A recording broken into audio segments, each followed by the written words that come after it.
Good evening students. आज आपके सामने CUET common university entrance test undergraduate की फॉर एंट्रेंस एग्जाम के लिए CGL UPSC जैसे बड़े बड़े एग्जाम के लिए MCQ की वीडियो देने जा रहा हूं। आज का हमारा सब्जेक्ट है हिस्ट्री और टॉपिक है मॉडर्न इंडिया यानी आधुनिक भारत। तो CUET UG history modern India का फर्स्ट MCQ आप देखिए। Where did the English open their first factories in Eastern India?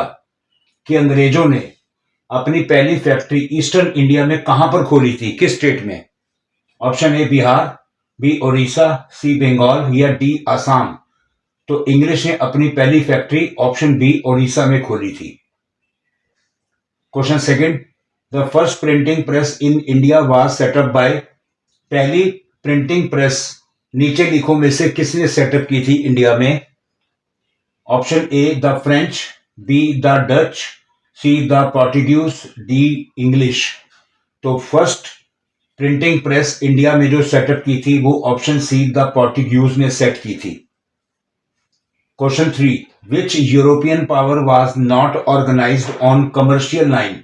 नीचे लिखो में से कौन सी यूरोपियन पावर ऐसी थी जो कमर्शियल लाइन को लेकर ऑर्गेनाइज नहीं थी, यानी व्यापारिक तरीके से वो ऑर्गेनाइज नहीं थी? Option A the Portuguese, option B the Dutch, C the French and D the English. तो जो यूरोपियन पावर कमर्शियल लाइंस को लेकर ऑर्गेनाइज नहीं थी वो थी द पोर्टुगीज।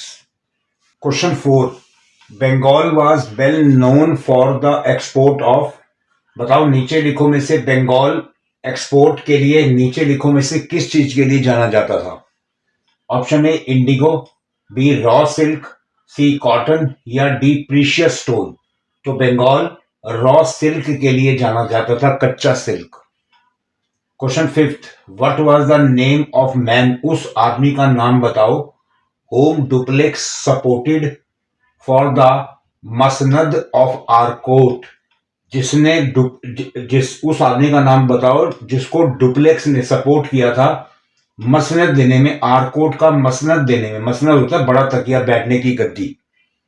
तो वो डुप्लेक्स ने किसको सपोर्ट किया था? Option A Mohammed Ali, B Salabat Jang, C Chanda Sahib या डी मुजफ्फर जंग। तो डुप्लेक्स ने जिसको सपोर्ट किया था आरकोट का मसनद देने में वो था option C Chanda Sahib. Question 6, identify the founder of the French east India Company. French east India company का फाउंडर नीचे लिखो में से कौन था? Option A Colbert, B Francois Martin, C tenure या डी फ्रेंकोइज कैरन। तो नीचे लिखो में से जो फ्रेंच ईस्ट इंडिया कंपनी का फाउंडर था वो था option A Colbert. 7, during whose government the French started dreaming of establishing an empire in India. नीचे लिखो में से किसकी गवर्नमेंट थी जिसको French started dreaming of establishing, जिससे फ्रेंच ने अपना सपना देखना शुरू कर दिया था कि इंडिया में वो अपना एम्पायर एस्टेब्लिश करेंगे। तो नीचे लिखो में से किसकी गवर्नमेंट थी उस समय? Option A Dupleix, B Francois Martin, C tenure या डी ड्यूमास। तो उस समय हमारी इंडिया में जिसकी सरकार थी वो थी डुप्लेक्स की। इस डुप्लेक्स की गवर्नमेंट में फ्रेंच ने सपना देखना शुरू कर दिया था कि इंडिया में वो अपना एम्पायर एस्टेब्लिश करेंगे। Question 8, the capital and centre of French activities in India was. Capital राजधानी और सेंटर फ्रेंच की एक्टिविटी का इंडिया में कौन सा था नीचे लिखो में? ऑप्शन ए कासिम बाजार, बी चंद्रनगर, सी पौंडीचेरी या डी सूरत। तो फ्रेंच एक्टिविटीज का इंडिया में सेंटर और कैपिटल था उस समय Pondicherry. Question 9, who granted to the French area in Andhra known as Northern Circars. बताओ नीचे लिखो में से किसने फ्रेंच को वो एरिया दिया था आंध्रा में जिसको नर्दर्न सरकार्स भी जाना जाता है? वो किसने दिया था? अनवरुद्दीन ने, बी आसफ जाह ने, सी मुजफ्फर जंग ने या डी सलाबत जंग ने। तो फ्रेंच को जो एरिया आंध्रा का जिसे नर्दन सरकार जाना जाता है वो ऑप्शन बी आसफ झा ने दिया था। Who was the president of Indian education commission of 1882? 1882 में इंडियन एजुकेशन कमीशन का प्रेसिडेंट कौन था? नीचे लिखो में से। ऑप्शन ए थॉमस रे, बी डब्ल्यू डब्ल्यू हंटर, सी मैकॉले या डी सैडलर। तो नीचे लिखो में से इंडियन एजुकेशन कमीशन 1882 का प्रेसिडेंट था option B W W Hunter. Question 11, when did the Indian universities assure teaching function as well? किस साल में इंडियन यूनिवर्सिटीज ने एश्योर किया था कि टीचिंग फंक्शन को अच्छा बनाएंगे? ऑप्शन ए 1857, 1882, 1897 या 1904। तो इंडियन यूनिवर्सिटीज ने एश्योर किया कि टीचिंग फंक्शन को अच्छा बनाने के लिए वो ईयर था option D 1904। Question 12, who is generally acknowledged as the pioneer of local self government in modern India? बताओ किसने जनरली इस बात को एक्नॉलेज किया था कि मॉडर्न इंडिया में सेल्फ लोकल गवर्नमेंट का वो बंदा पायोनियर था, एक महान व्यक्ति था। नीचे लिखो में वो कौन था? Option A Ripon, Lord Ripon, B Mayo, D Lord Lytton या डी लॉर्ड कर्जन।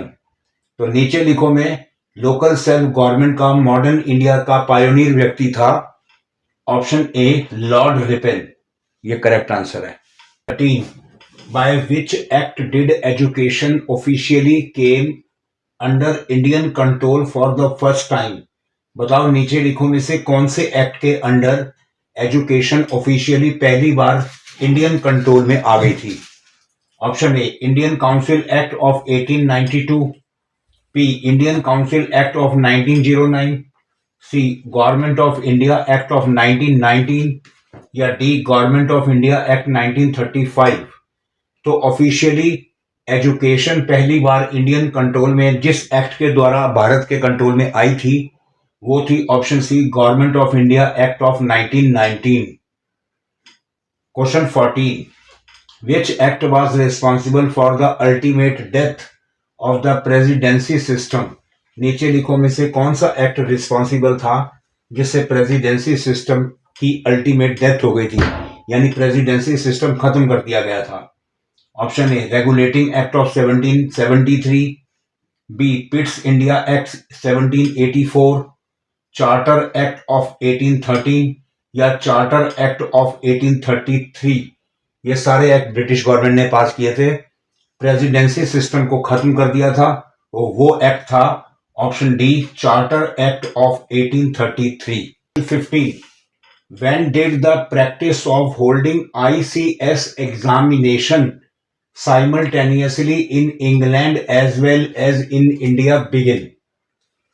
बताओ कब ये प्रैक्टिस होल्ड की गई, शुरू की गई ICS एग्जामिनेशन एकदम इंग्लैंड साथ ही साथ इंडिया में करवाने की शुरुआत की गई?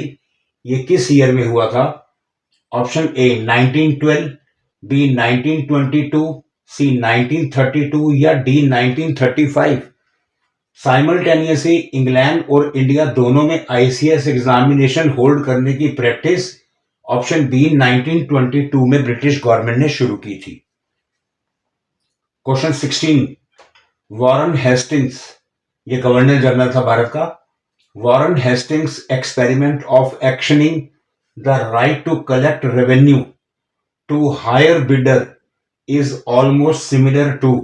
वॉरेन हेस्टिंग ने एक एक्सपेरिमेंट भारत में किया, ऐसा एक्शन उठाया कि रेवेन्यू कलेक्ट करने का राइट उस व्यक्ति को दिया जो हायर बिडर ऊंची बोली लगाएगा। इज ऑलमोस्ट, ये बिल्कुल सिमिलर थी। किस तरह, किसके सिमिलर थी? Option A Poligar system of Vijayanagara empire के, B iqta system of Delhi Sultan, C jagir system of Mughals या इजारा सिस्टम ऑफ मुगल्स। तो वॉरेन हेस्टिंग ने जो एक्सपेरिमेंट शुरू किया था, एक्शन लिया था कि राइट टू कलेक्ट रेवेन्यू इकट्ठा करने का उस व्यक्ति को दिया जाएगा जो सबसे ऊंची बोली देगा।